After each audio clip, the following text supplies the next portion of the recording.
दयाल दीन हो, तू दानी हो भिखारी हो, प्रसिद्ध पाप की तू पाप पुंज आरी, तू दयाल दीन हो, तू दयाल दीन हो।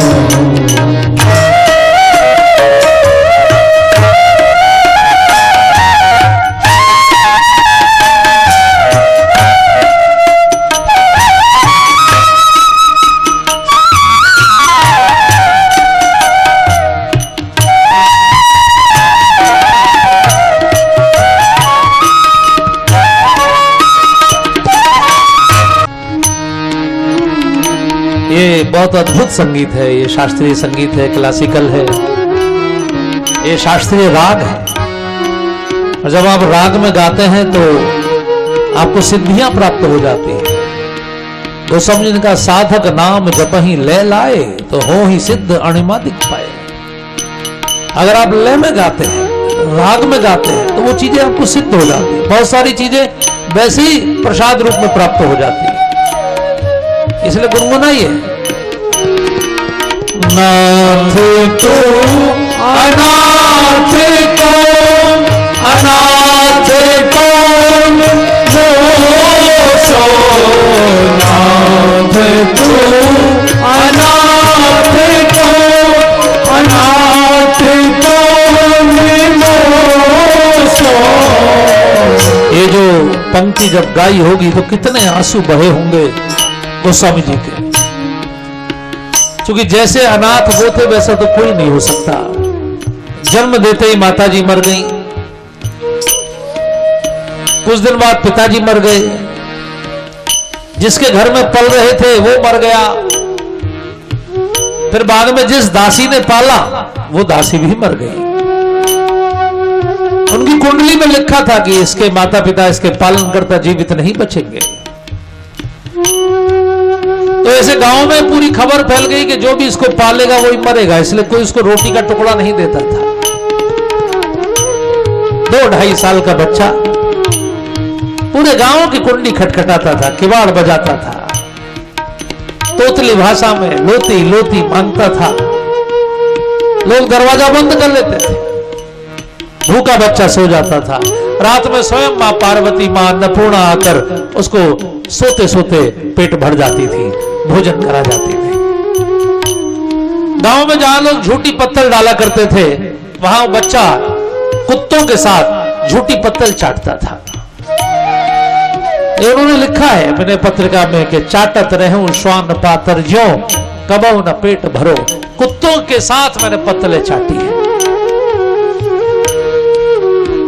लेकिन उसी गांव में से होके एक महात्मा निकले, नरहरिदास जी महाराज, वो ले गए उस बालक को अपने साथ और उन्होंने ऐसी कथा सिखाई कि फिर तो वो बालक देश का सबसे बड़ा कथावाचक हो गया। बड़े बड़े राजा बुलाते थे, हाथी पर सवारी निकलती थी, राजा आरती करते थे, राजा पूजा करते थे। तब उन्होंने कहा कि घर घर मांगत टूक तब अब भूपति पूजत पाए, ते तुलसी तब राम बिनु अब भय राम सहाय। तो ये जो उन्होंने पंक्ति जब लिखी होगी, कितने भाव से, कितने आंसुओं से।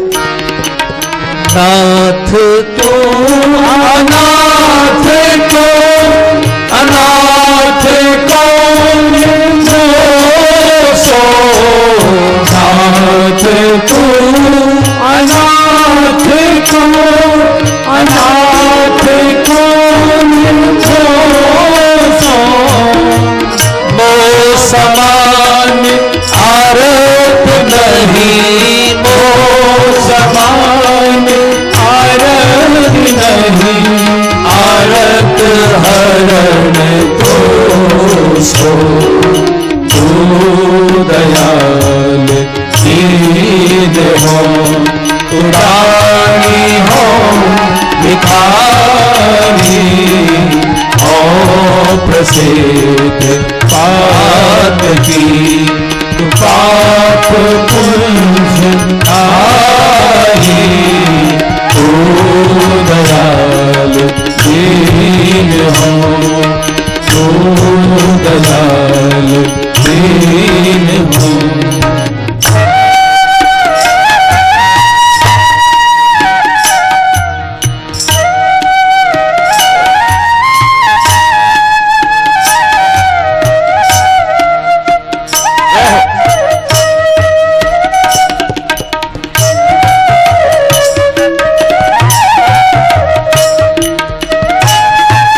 अंतिम पद और है, जिन्होंने अब तक ना गाया हो उनसे प्रार्थना है कि वे भी गुनगुनाए।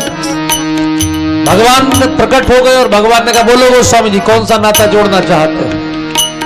गोस्वामी जी ने कहा, नाता जोड़ना मेरा मकसद नहीं है, मेरा उद्देश्य आपके चरणों की शरणागति प्राप्त करना है। नाता जो आपको अच्छा लगे, आप हृदय में जो भी प्रेरणा मुझे देंगे।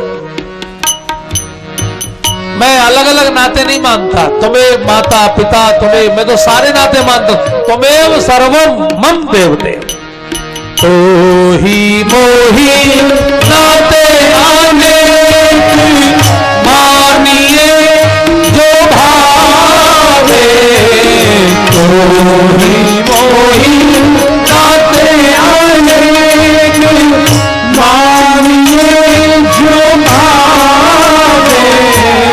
तो ही मोही नाते अनेक, मानिए जो भावे, तो ही मोही नाते अनेक, मानिए जो भावे, जो त्यों तुलसी कृपाल, जो त्यों तुलसी कृपाल, चरण शरण पावे, ओ दयाल दीन हो, उदारी हो विकारी, हो प्रसिद्ध पाप की, पाप पुंज हारी, ओ दयाल दीन हो, ओ दयाल दीन हो, ओ दयाल दीन हो।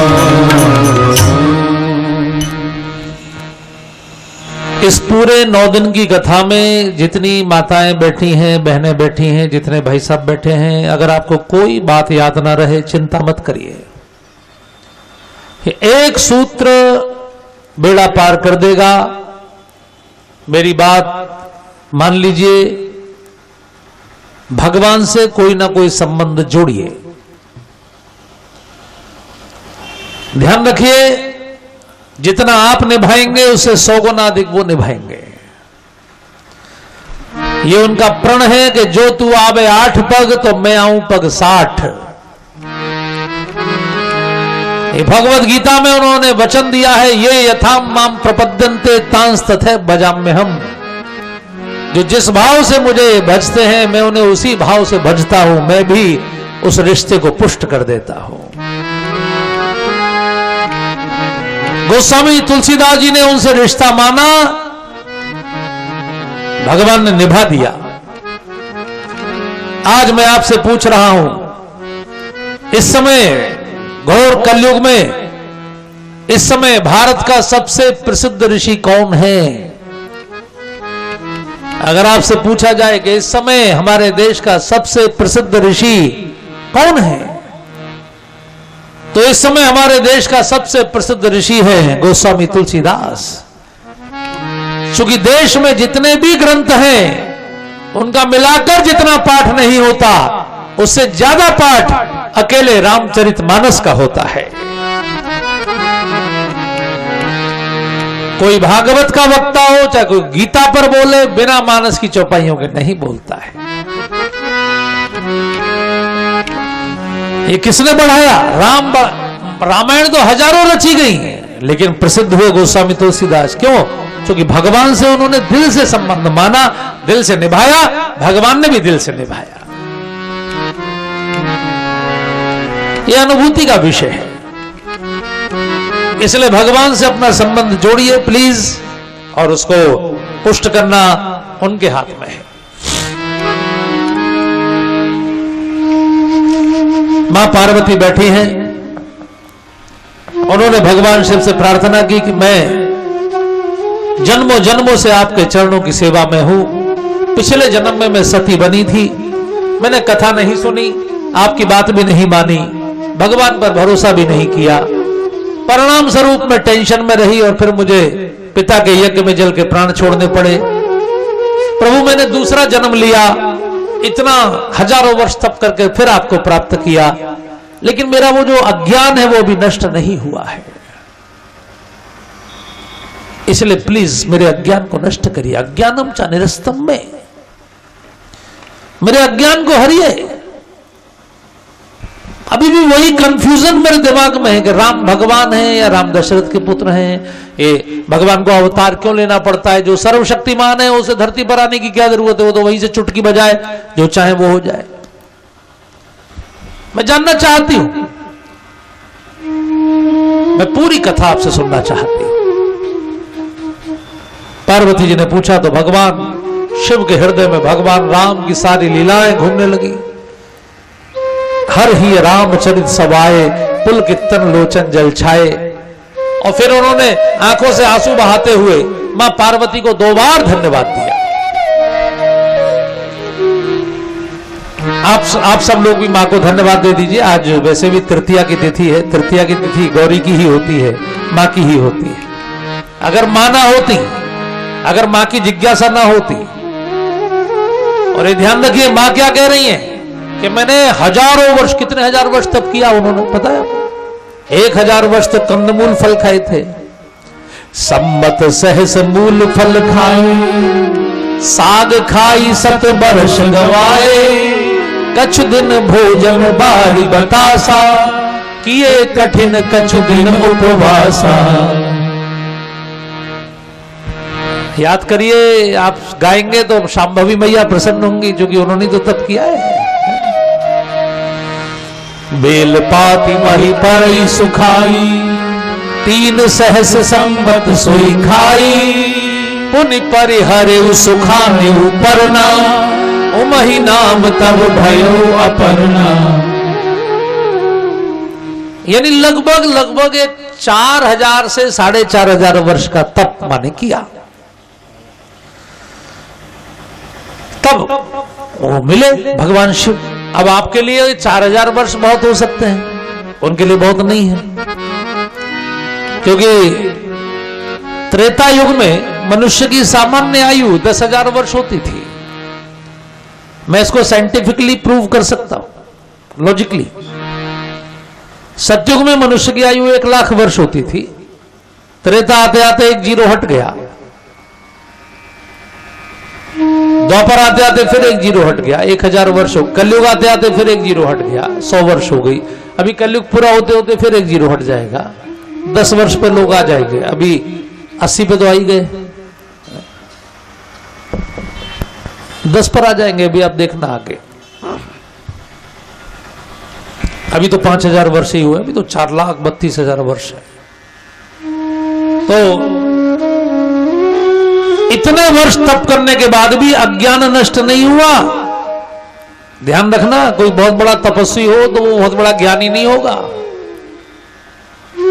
कोई मान लीजिए सुबह 4 बजे ठंडे पानी में जाके जप कर रहा हो, नदी में गर्दन तक पानी में खड़े होके, और सुबह 4 बजे से शाम को 8 बजे तक जप करे, तो इस तपस्वी हो सकता है, लेकिन ज्ञानी होना यह अलग बात है। ज्ञानी तभी होगा जब किसी ज्ञानी के चरणों में बैठकर ज्ञान प्राप्त करेगा। इसलिए मां पार्वती ने कहा कि मेरा अज्ञान अभी नष्ट नहीं हुआ है, प्लीज मुझे ऐसी कथा सुनाइए कि केवल मेरा अज्ञान नहीं, तीनों लोकों में जितने लोग हैं सबके सारे संशयों का समाधान हो जाए, सबका सारा अज्ञान नष्ट हो जाए।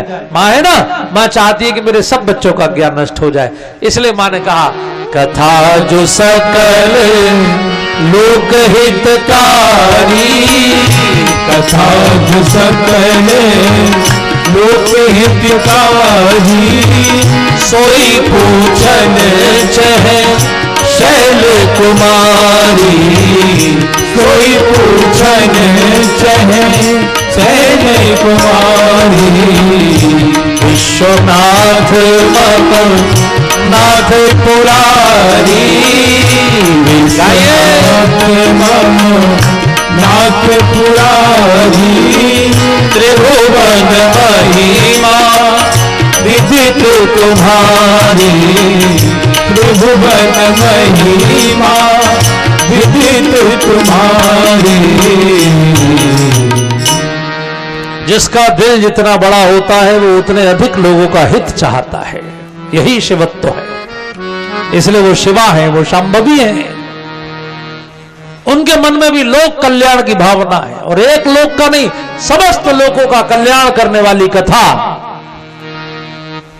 यानी समस्त संशयों का समाधान, संपूर्ण ज्ञान।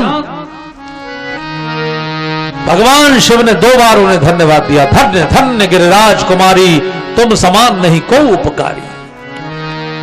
हे पार्वती, आपके जैसा परोपकारी दुनिया में कोई नहीं है। मां ने कहा, मैंने क्या परोपकार कर दिया जी?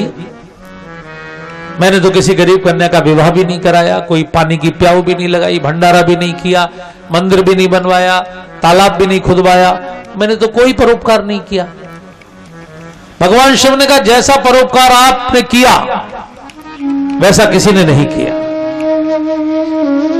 भगीरथ मेरी जटाओं से गंगा जी को ले गए थे, लेकिन वो गंगा जी अंबेडकर नगर जिले में तो नहीं गई।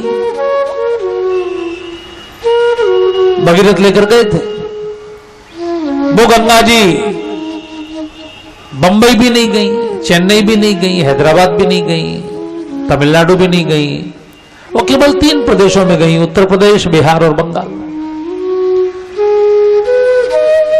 लेकिन आप ये जो नई गंगा प्रकट कर रही हैं, मेरी जीभ से निकलेगी। वो जटाशंकरी थी, ये जिह्वाशंकरी होगी, और ये भारत के प्रत्येक गांव में, प्रत्येक घर तक, प्रत्येक व्यक्ति तक पहुंचने में सक्षम होगी। और व्यक्ति शुद्ध उस गंगा में नहा के होता है, उतना इस कथा को सुनकर भी उतना ही पवित्र हो जाएगा। भगवान शिव ने कहा, ये मेरी जीभ से गंगा आपने प्रकट की है। पूछे रघुपति कथा प्रसंगा, सकल लोक जग पावनी गंगा। समस्त लोगों को पावन करने वाली ये गंगा है। तो ये समस्त लोग पावनी, देखिए कथा को मंदिर नहीं कहा, कथा को गंगा कहा। मंदिर में जाने का टाइम टेबल है, कथा में आने का नहीं है। आप अपनी रामायण अपने घर में कभी भी खोल लीजिए, रात के 1 बजे, रात के 2 बजे, रात के 3 बजे, कभी भी 24 आवर्स, जिस समय आप रामायण खोलेंगे उसी समय आपको ऐसा एहसास होगा कि गंगा में आपने डुबकी लगा ली है, आप पवित्र हो गए हैं। तो भगवान शिव मां पार्वती को धन्यवाद दे रहे हैं। 2 बार उन्होंने धन्यवाद दिया। धन्य धन्य गिरिराज कुमारी। आप लोग भी धन्यवाद दे दीजिए, क्योंकि कोई आपको अगर 1 गिलास पानी भी पिलाता है तो भी आप उसको धन्यवाद देते हैं। अब आप 4 दिन से अमृत पी रहे हैं कथा का, अभी 5 दिन और पिएंगे इस कथा अमृत को। तो जो आपको अमृत पिला रहा है उसको आप धन्यवाद देंगे कि नहीं? तो किसको देंगे? हमें क्या देंगे? अरे भैया, कोई कितना भी अच्छा कथावाचक हो, कोई कितना भी अच्छा श्रोता हो, ना तो वक्ता बोल सकता है, ना तो श्रोता सुन सकता है, जब तक कोई आयोजन करता ना हो।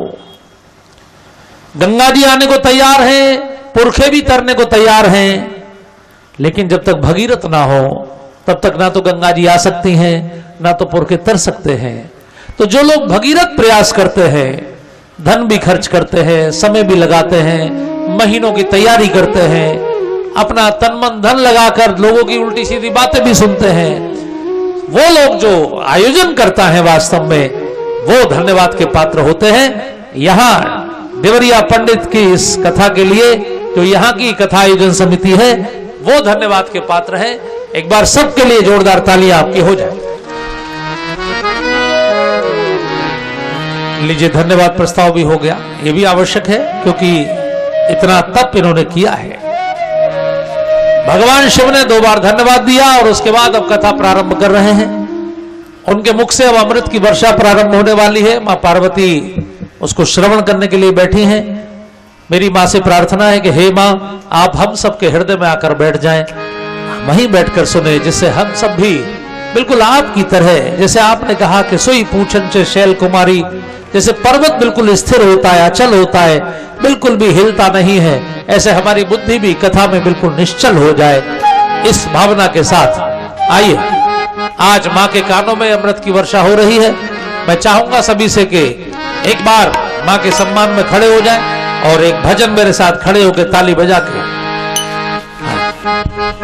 जो जिन्हें खड़े होने में कष्ट हो भले ही बैठे रहे, लेकिन जो खड़े हो सकते हैं वो हो जाए। से बदरिया अम्बे माँ की दुआरिया, अमृत भर से बदरिया अम्बे माँ की दुआरिया, अमृत भर से बदरिया अम्बे माँ की, अम्बे माँ की दुआरिया, अमृत भर से बदरिया अम्बे माँ की दुआरिया, अमृत भर से बदरिया अम्बे माँ की दुआरिया।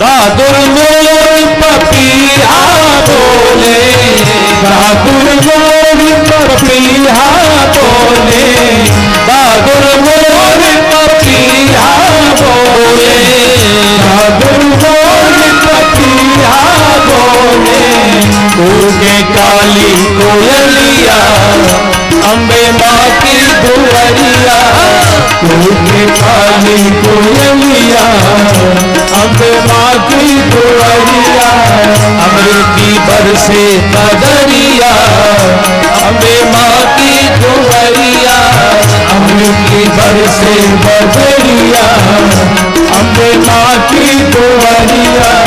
माथे की बिंदिया चम चम चमके, माथे की बिंदिया चम चम चमकी। मैया का कितना तेज है कि उनको जब स्तुति गाई माता जानकी ने तो कहा, जगत जननी दामिनी दुतित गाता, जय गजबदन षडानंद माता, जगत जननी दामिनी द्युति गाता। गाता माने शरीर के अंग, आपके शरीर के अंगों से इतना तेज निकलता है वहां जैसे आसमान में बिजली की चमक होती है। तो मां इतनी तेजस्वी है, उनका जितना ध्यान करेंगे, अगर आप तेजस्वी का ध्यान करेंगे तो आप भी तेजस्वी बनेंगे। इसलिए मां के तेज का ध्यान करिए। माथे की बिंदिया चम चम चमके, माथे की बिंदिया चम चम चमके, चम चम चमके, चम चम चमके, माथे की बिंदिया चम चम चमके, माथे की बिंदिया चम चम चमके। जैसे गगन में बिजुलिया अम्बे माँ की दुआरिया, जैसे गगन में बिजुलिया अम्बे माँ की दुआरिया, अमृत घर से बदरिया अम्बे माँ की दुआरिया, अमृत घर से बदरिया अम्बे माँ की दुआरिया।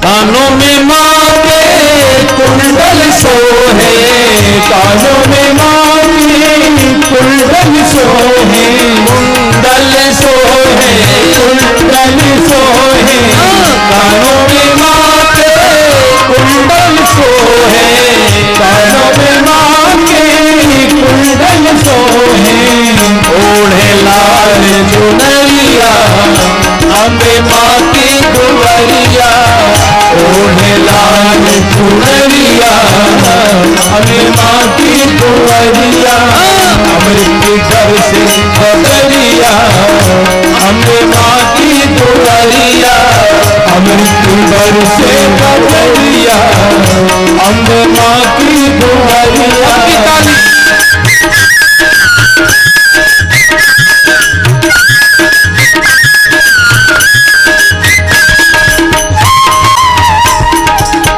ब्रह्मा विष्णु शंकर गावे, ब्रह्मा विष्णु शंकर गावे, ऋषि भी गावे मुनि भी गावे, ऋषि भी गावे मुनि भी गावे, मोहन बजावे मुरलिया, अम्बे माँ की दुआरिया, मोहन बजावे मुरलिया, अम्बे माँ की दुआरिया, अमृत की बरसे बदरिया, अम्बे माँ की दुआरिया, अमृत की बरसे बदरिया, अम्बे माँ की दुआरिया, कृपा करो मेरी मैया, अम्बे माँ की दुआरिया, कृपा करो मेरी मैया, अम्बे माँ की दुआरिया,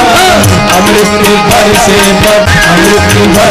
बदरिया, अम्बे माँ की दुआरिया, ओढ़े लाल चुनरिया, अम्बे माँ की दुआरिया, ओढ़े लाल चुनरिया, अम्बे माँ की दुआरिया, बैठ जाइए भैया, अम्बे माँ की दुआरिया, अमृत की बरसे बदरिया, अम्बे माँ की दुआरिया।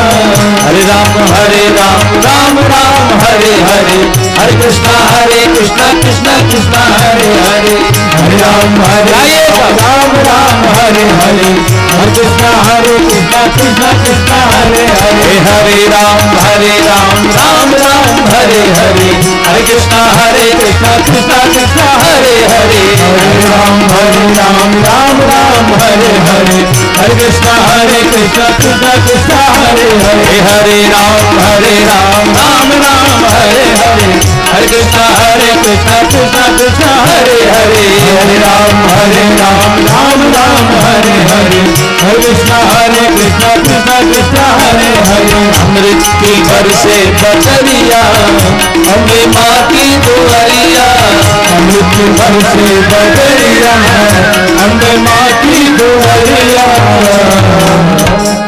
बोले शांभवी मैया की जय। एक अलग गंभीरता होती है भगवान से कोई ना कोई संबंध जोड़ते हुए।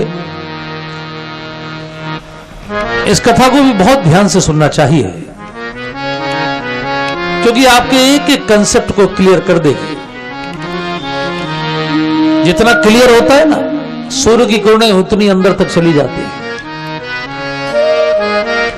11-11 किलोमीटर गहराई तक सूर्य की किरणें चली जाती हैं जब पानी एकदम क्लियर होता है। तो इसी तरह हमारे अंतःकरण जितना क्लियर होता जाता है, परमात्मा का उतना ही तीव्र प्रकाश हमारे अंतःकरण को प्रकाशित करता है।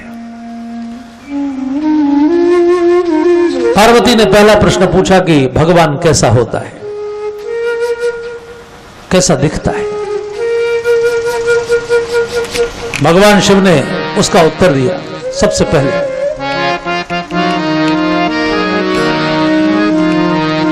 और उन्होंने जो उत्तर दिया वो इस समय दुनिया के लिए बहुत आवश्यक है। कितना उन्माद दुनिया में बढ़ रहा है, कितनी हिंसा बढ़ रही है, आप देख रहे हैं कितना आपस में, जबकि सब भगवान को मान रहे हैं। किन बातों पे लड़ाई हो रही है? तुम्हारा झंडा हरा, हमारा झंडा भगवा, यही बात।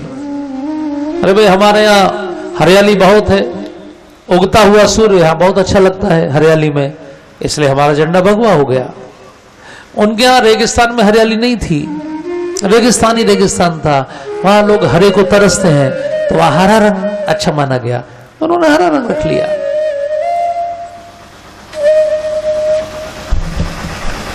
सब बाकी मान्यताएं तो एक ही है,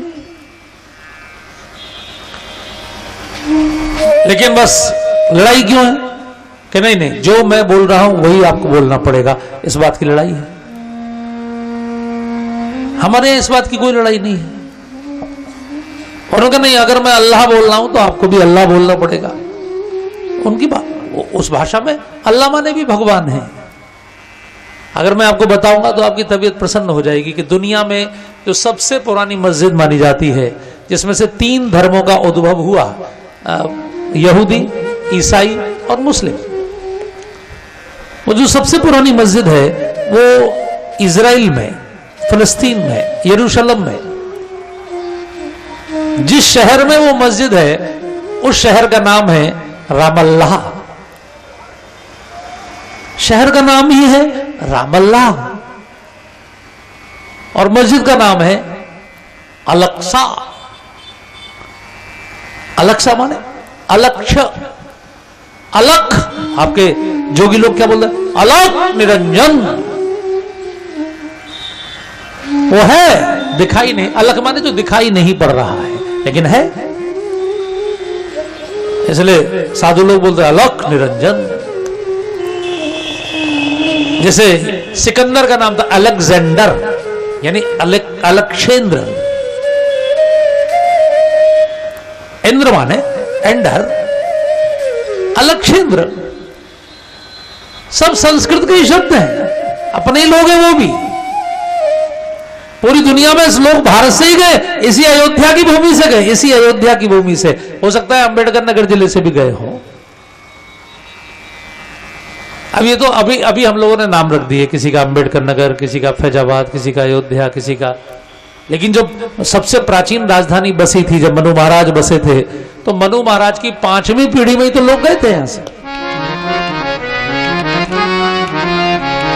अगर आप बिल्कुल शुरू से हिस्ट्री पढ़ना चाहें तो मनु महाराज के बड़े पुत्र प्रियव्रत, प्रियव्रत के पुत्र आग्नीद, आग्नीद के पुत्र नाभि, और नाभि के 7 पुत्र थे जिन्होंने पृथ्वी के 7 महाद्वीपों पर जाकर मानव सृष्टि का विस्तार किया।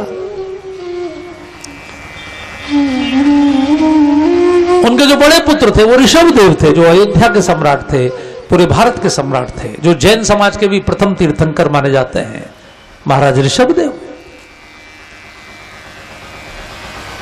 उनका पूरे एशिया पर शासन था। उनके भी 100 पुत्र थे, जिनमें से 81 ब्राह्मण हो गए, 9 योगी हो गए, और शेष 10 पुत्र पॉलिटिक्स में आ गए और राजा हुए। और उन्होंने पूरे एशिया को 10 भागों में अलग अलग बांटा।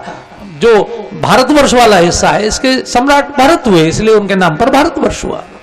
3 भरत हुए, एक वो जो सबसे पहले हुए जिनके नाम पर यह भारतवर्ष हुआ, दूसरे भगवान राम के छोटे भाई भरत जी, और तीसरे द्वापर युग में शकुंतला के पुत्र भरत।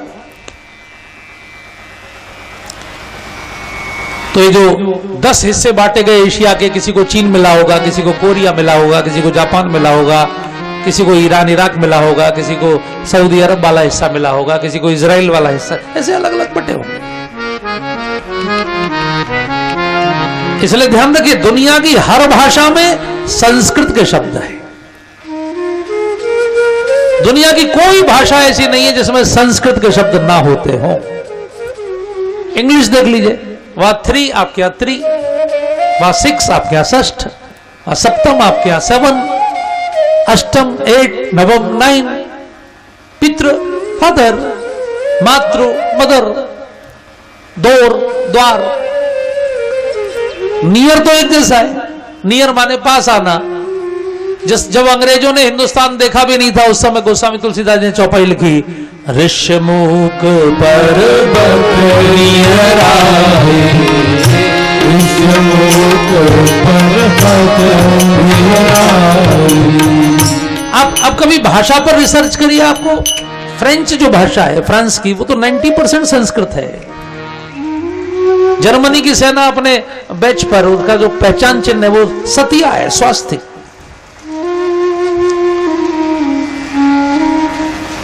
पूरी तो अब तो साइंस का जमाना है, तो डीएनए से चेक हो सकता है, सब एक ही है। लेकिन अज्ञान हिंसा को बढ़ा रहा है, लोग लड़ रहे हैं। और किसके नाम पे लड़ रहे हैं? भगवान के नाम पर। और मान सब भगवान को रहे, लेकिन उसी के नाम पे लड़ भी रहे।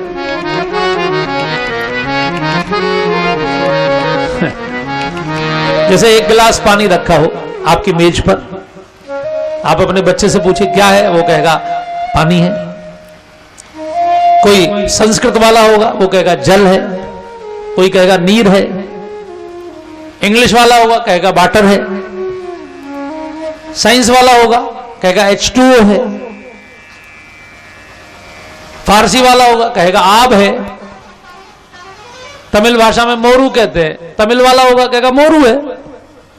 पानी एक ही है। अलग अलग लोगों ने अलग अलग भाषाओं में कहा। अब लोग इसी बात पे लड़े कि नहीं, पूरी दुनिया को मेरी ही भाषा बोलनी पड़ेगी। ये तो दादागिरी हो गई।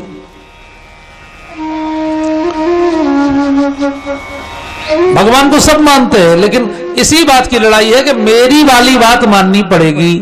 जबकि भारत के ऋषि ने कभी ऐसा नहीं कहा।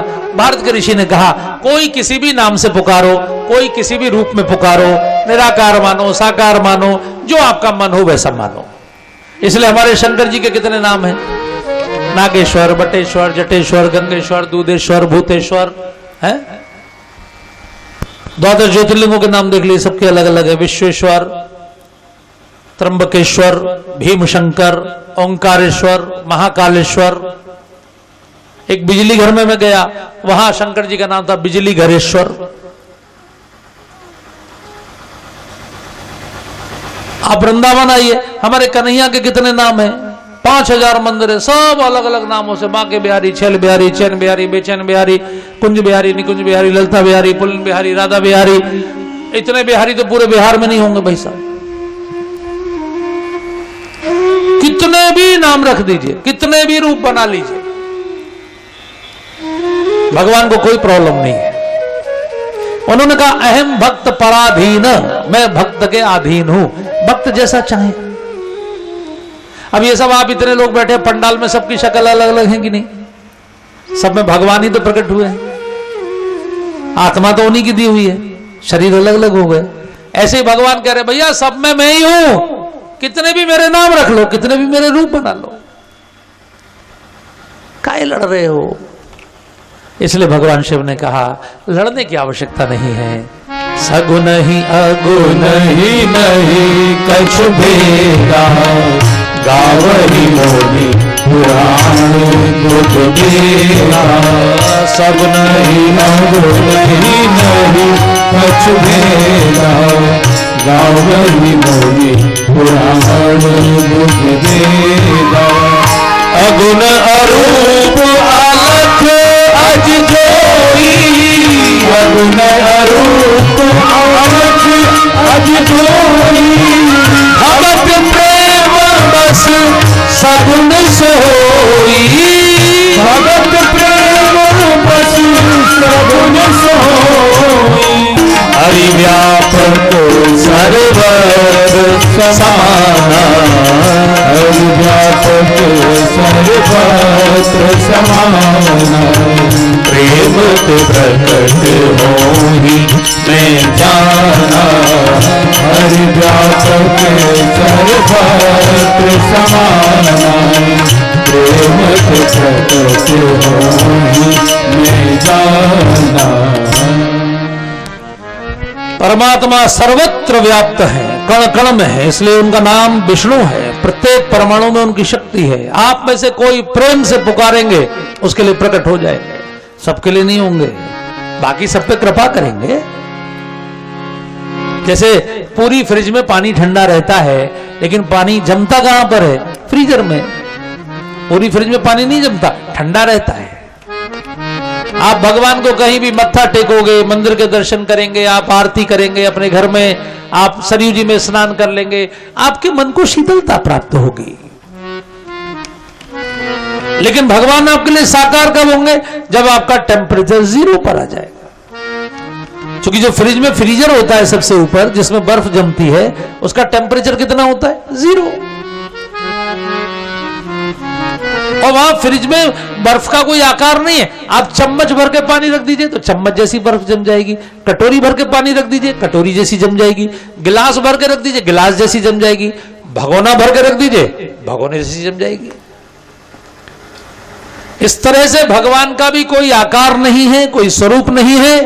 भक्त को जैसी आवश्यकता होती है वैसे ही रूप में प्रकट हो जाते हैं। उनकी केवल एक शर्त है, आपका अहंकार 0 हो जाए। जिस दिन अहंकार 0 हो जाता है उस दिन ओंकार आपके लिए साकार हो जाता है।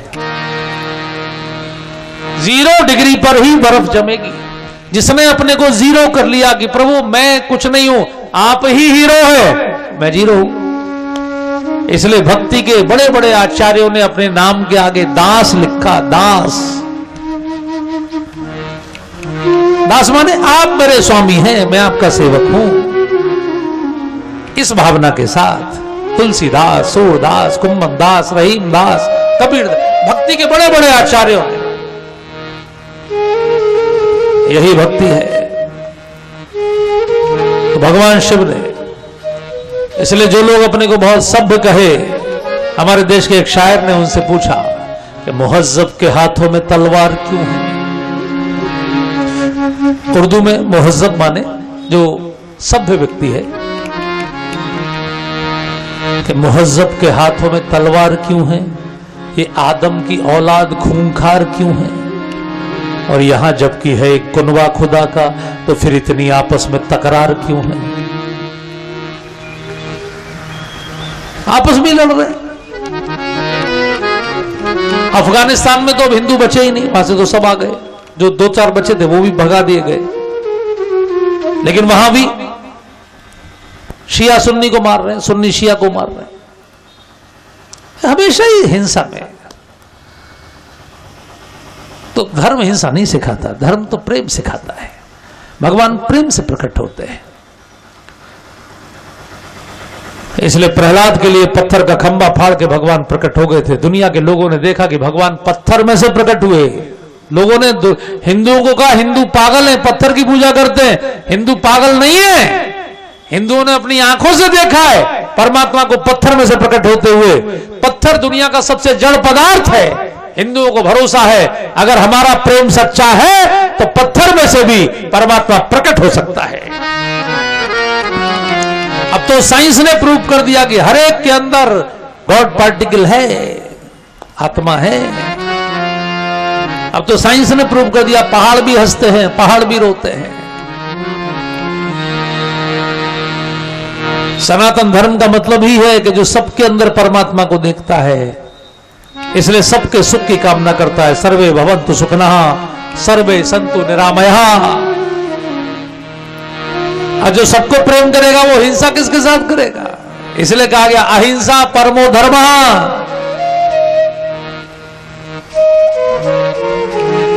बाकी धर्मों के त्योहार मनाते हैं तो कितना खून खराबा हो जाता है।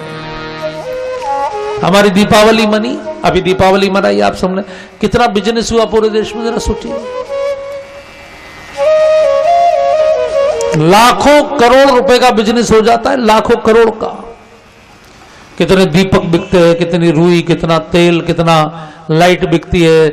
पुताई वाले, झड़ाई वाले, रंगाई वाले, सब पूरे घर की मेंटेनेंस, मिठाई, फूल,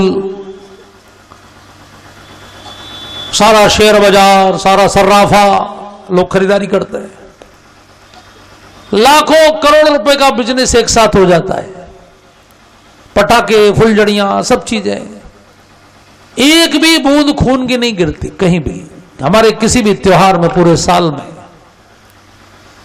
मां त्योहार भी मनाते हैं तो करोड़ों जानवर एक साथ बेचारे। तो ये अंतर है। आप अपनी संस्कृति पर गर्व करिए। भारत कभी घृणा नहीं सिखाता, भारत हमेशा प्रेम सिखाता है। इसलिए प्रेम की परंपरा बढ़ती रहे। पूरी दुनिया में इसकी बहुत आवश्यकता है। दुनिया में बहुत खून खराबा हो गया, अब उस प्रेम को बढ़ाने की आवश्यकता है। आइए, भगवान शिव घोषणा कर रहे हैं कि परमात्मा प्रेम से प्रकट होता है। तो मैं चाहूंगा कि एक गीत आप इस अवसर पर गाएं। गाएंगे? आप सबको याद भी होगा, बड़ा प्यार है। प्रीत जहां की रील सदा, मैं गीत वही के गाता हूँ। भारत का रहने वाला हूँ, भारत की बात सुनाता हूँ। है प्रीत जहां की रील सदा, मैं गीत वही के गाता हूँ।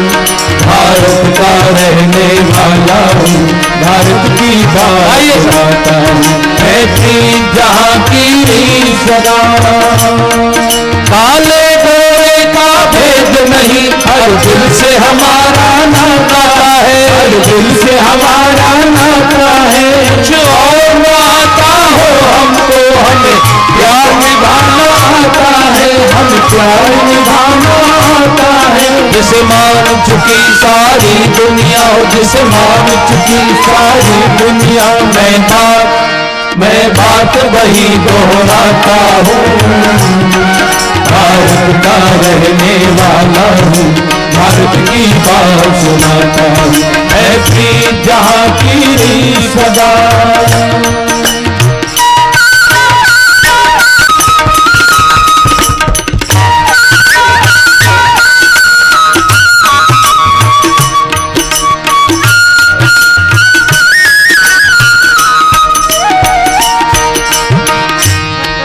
स्वामी विवेकानंद जब अमेरिका गए तो उन्होंने वहां के लोगों को लताड़ा। उन्होंने कहा, अपने को शांति का दूत बताते हो?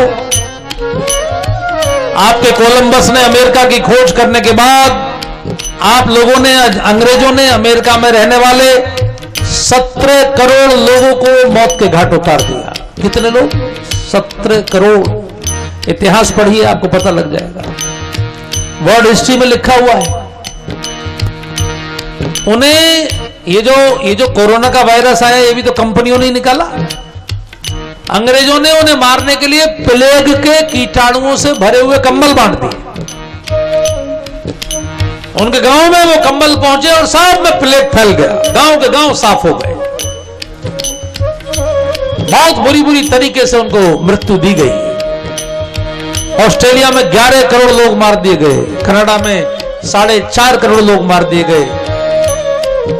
स्वामी विवेकानंद ने कहा, पूरे हिंद महासागर की कीचड़ निकालकर भी तुम पर पोती जाए तो कम पड़ेगी। आपके बच्चे आपसे घृणा करेंगे, आप अपने को शांति का दूत बोलते हो। आपने पूरे अफ्रीका के लोगों को दुनिया में गुलाम बना के इसलिए बेचा कि वो काले रंग के थे। लेकिन मेरे भारत में ऐसा नहीं है। मेरे राम काले हैं तो लक्ष्मण गोरे हैं, कृष्ण काले हैं तो राधा गोरी है। यहां रंग भेद नहीं है। और ये रंग कैसे होते हैं आपको पता है? ये बड़ी सिंपल चीज है, आप ध्यान से देखिए। जब आप ठंड में जाते हैं तो गोरा रंग बढ़ता है, जब आप गर्मी में जाते हैं तो काला रंग बढ़ता है। आप कश्मीर चले जाइए, हिमाचल चले जाइए, नेपाल चले जाइए, गोरा ही गोरा रंग होगा। पूरा यूरोप गोरा है चूंकि ठंडा है, पूरा अफ्रीका काला है चूंकि गर्म है। लेकिन जब आप उत्तर प्रदेश में आएंगे तो यहां 6 ऋतुएं हैं। सर्दी भी है, गर्मी भी है, बरसात भी है, हेमंत भी है, शरद भी है, बसंत भी है। तो उत्तर प्रदेश में, मध्य प्रदेश में, बिहार में आपको टोटल वैरायटी मिलेगी। जैसे आप अपने पंडाल में देख लीजिए, सारी वैरायटी बैठी है, क्योंकि ये 6 ऋतु है।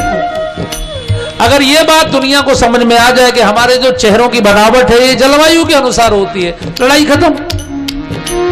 ये तो इसी बात पर लड़ाई। चीन पूरे नेपाल में एक अभियान चला रहा है कि जिनके मुंह गोल है वो मंगोल है, जिनके मुख गोल है वो मंगोल है।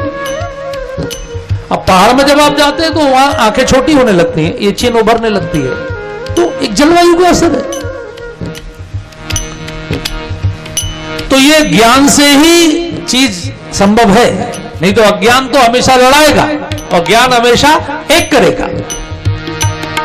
काले गोरे का भेद नहीं, हर दिल से हमारा नाता है, हर दिल से हमारा नाता है। कुछ और ना आता हो हमको, हमें प्यार निभाना आता है, हमें प्यार निभाना आता है। जिसे मान चुकी सारी दुनिया है, जिसे मान चुकी सारी दुनिया, मैं बात वही दोहराता हूँ। भारत का रहने वाला हूँ, भारत की बात सुनाता हूँ, है प्रीत जहाँ की सदा, मैं गीत वही पे गाता हूँ। भारत का रहने वाला हूँ, भारत की बात सुनाता हूँ, है प्रीत जहाँ की सदा। जीते हो किसी ने देश तो क्या, हमने तो दिलों को जीता है, हमने तो दिलों को जीता है। यहाँ राम अभी तक है नर में, नारी में अभी तक सीता है, नारी में अभी तक सीता है। इतने पावन है लोग यहाँ, इतने पावन है लोग यहाँ। मैं नित नित शीश झुकाता हूँ, भारत का रहने वाला हूँ, भारत की बात सुनाता हूँ। है प्रीत जहाँ की सदा, मैं गीत वही के गाता हूँ। भारत का रहने वाला हूँ, भारत की बात सुनाता हूँ। है प्रीत जहाँ की सदा। सबकी ताली।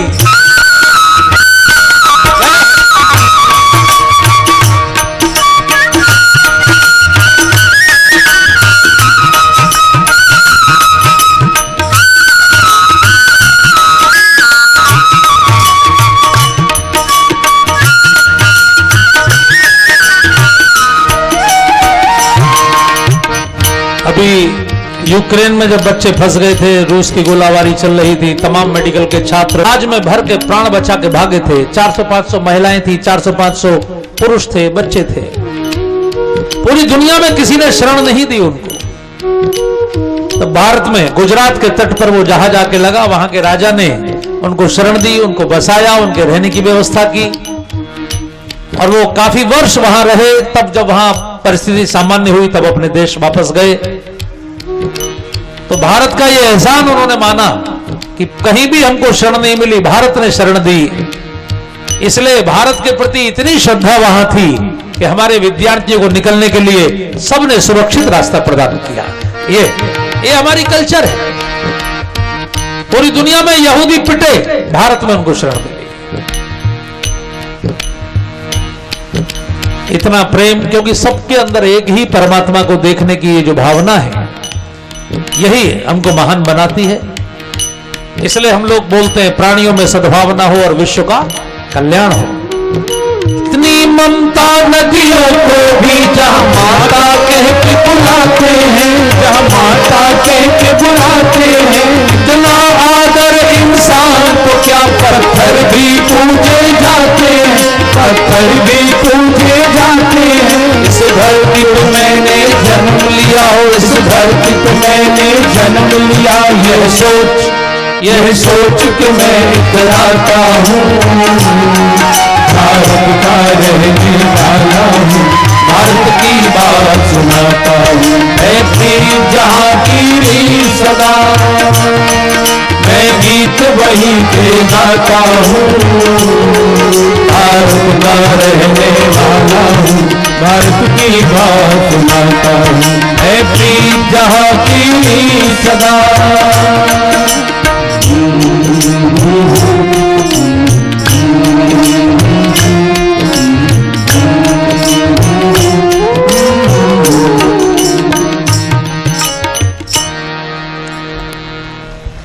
मां पार्वती ने अगला प्रश्न पूछा कि भगवान कब कब अवतार लेते हैं। तो भगवान शिव ने कहा जब जब होए धर्म के हानि। ये भगवत गीता का जो सबसे प्रसिद्ध श्लोक है, यदा यदा ही धर्मस्य ग्लानिर्भवति भारतः, उसका सीधा हिंदी अनुवाद गोस्वामी तुलसीदास जी ने किया है।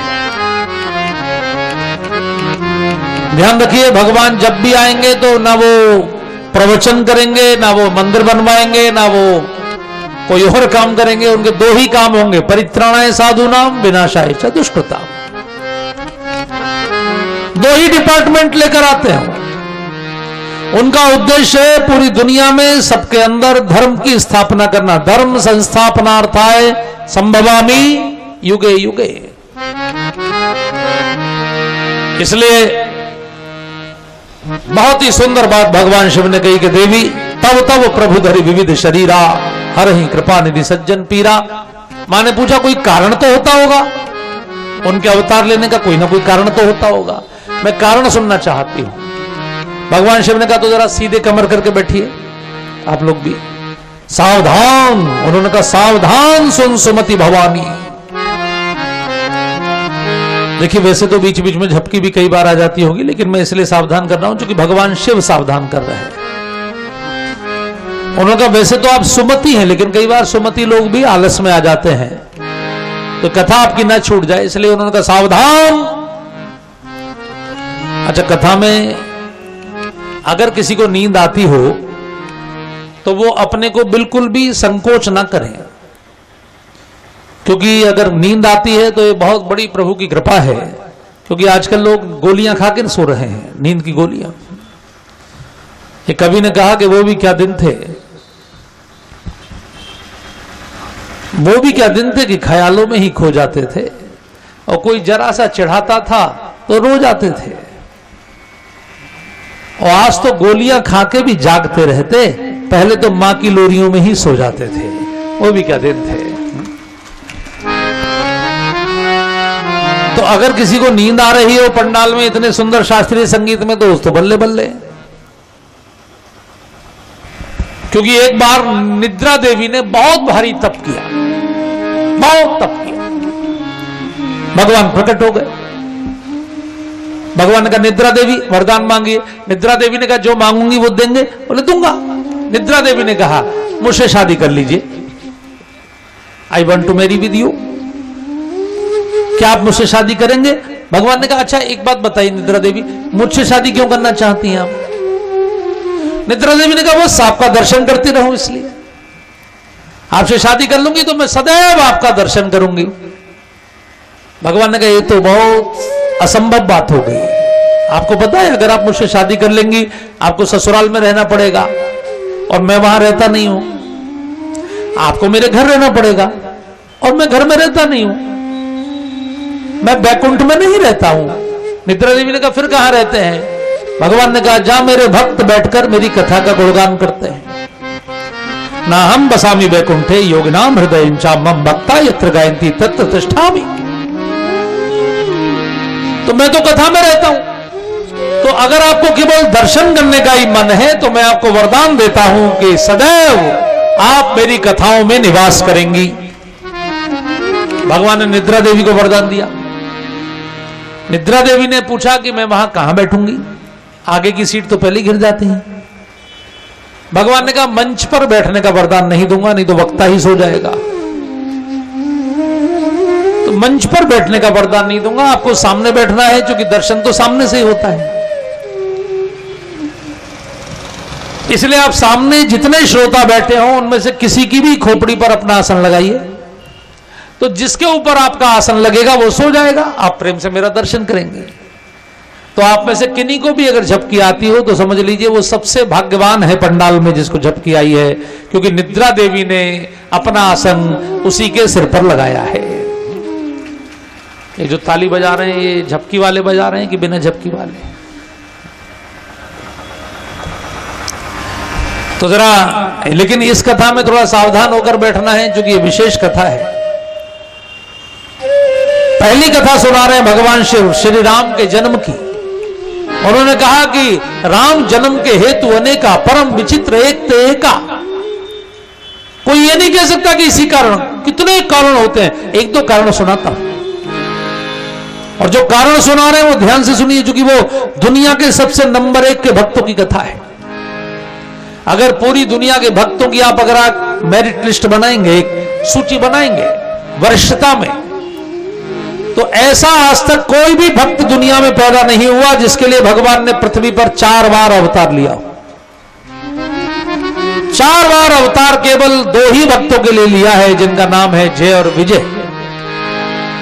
इसलिए श्रीमद् भागवत में भी नंबर 1 पर उन्हीं की कथा गाई गई है, और रामचरितमानस में भी नंबर 1 पर उन्हीं की कथा गाई गई है। मैं चाहूंगा कि आप लोग उनको प्रणाम कर लें, जय और विजय को। अभी एक चौपाई गाएंगे, आपके मुख से उनका नाम निकलेगा तो प्रणाम हो जाएगा।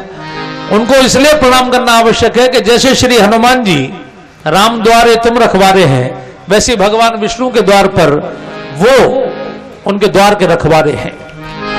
तो एक बार जरा भाव से इस चौपाई को गाएं मेरे साथ। द्वारे पाल हरि के प्रिय दो